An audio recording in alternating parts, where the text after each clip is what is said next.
boys and girls, it is that time once again to just hate on things. Because, let's face it, this world is full of things to hate. And I would argue there's a lot more to hate than there is to love. So, but that's how it works, right? Black and white, up and down, inside and out. Today we discuss the disgusting matter of 72 seasons on its 2-year anniversary. Happy 2-year anniversary, you incredibly mediocre, lukewarm platter of shitty lasagna. That's what I'm gonna call this album from now on. 72 seasons, aka shitty lasagna. Anyways, yeah, April 14th, 2023.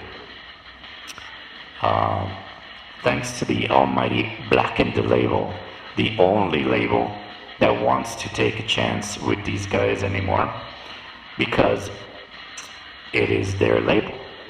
Only they would okay spending money putting out such a mediocre, just empty, shallow, generic formula, familiarity with some incredibly predictable dynamics and like just a soulless.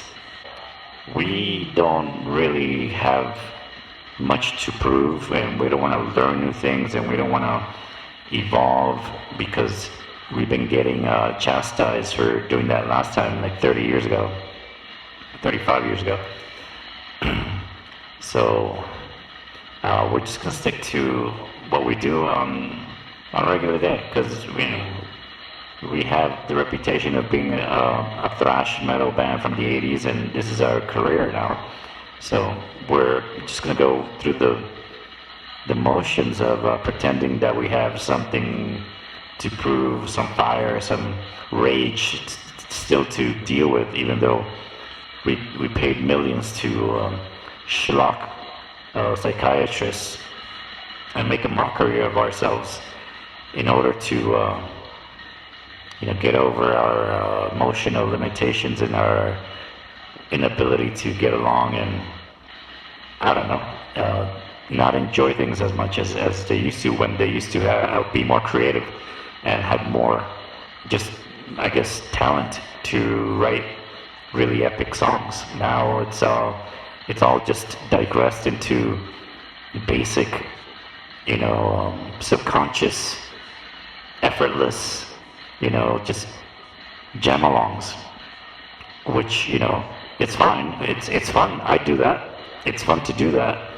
But when you're a big-time, big-name brand, and surely you must realize that you're putting out bland garbage that is not really inspiring for anyone. It's just like a forced project that you were kind of you had to do, right? Because that's all you can do, and you just do your job. You come 9 to 5 or whatever schedule they keep now with all the babies they have, and all the different mansions and family and all that stuff, all the money, all the shopping, the endless Gucci shopping sprees for their wives, and you can. What can you do? Honestly, what can you do? I guess it's out of their control, and I shouldn't be angry about that, but I am angry because there's so many other bands they could be helping instead of just wasting money on themselves. Like, why don't they foster some talented kids and build a school for such things, or I don't know, do something respectable and admirable instead of just like selfishly, spending time with your buddies and jamming riffs that just don't compute. they're not going to last. They're not going to be respected. They're just mediocre stock riffs. Like, basically, what they do is royalty-free thrash metal, because it's so incredibly generic. It's like, it could very well be AI. And, if it's AI, they just have to learn the songs after AI does them and publishes them itself, because that's how much Metallica money can buy a way advanced AI that's probably not even in the market, some military grade AI that costs like $1 million to use. So it's just exactly what it is, soulless AI fodder. And I don't dig it, man. I mean, I don't understand why there's people defending it, and it's hilarious that there's people that really stand up and say, hey, wait a minute, I enjoy that album, I really like it. I click into these people's profiles, and it's one or two camps. One camp is like the really naive, very young kid. He's like, I don't know, 14, 15, 16, and they get to go to the concert, buy the record. Probably their dad likes metal.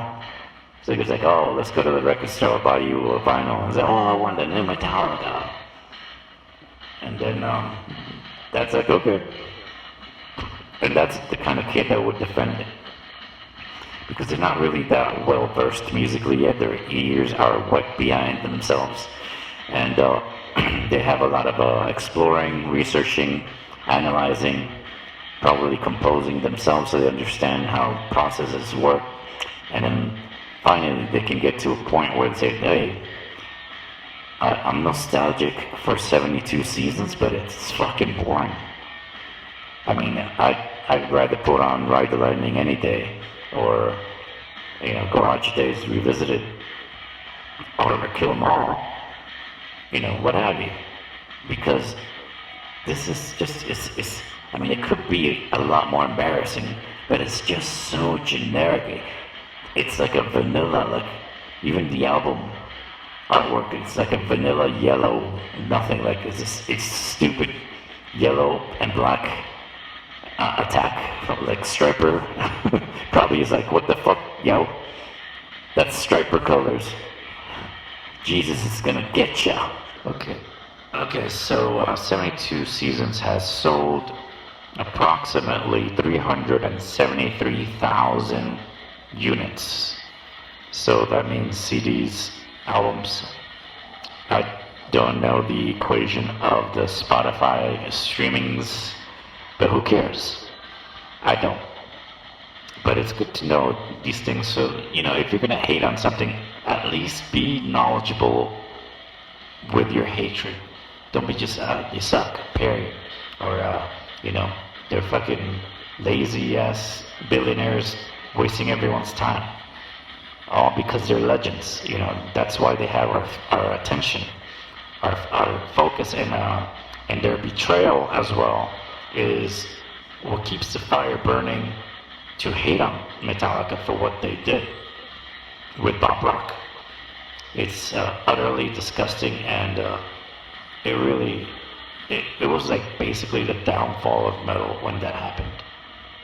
It's like a betrayal of epic proportions, and we will never forget, and we will never forgive.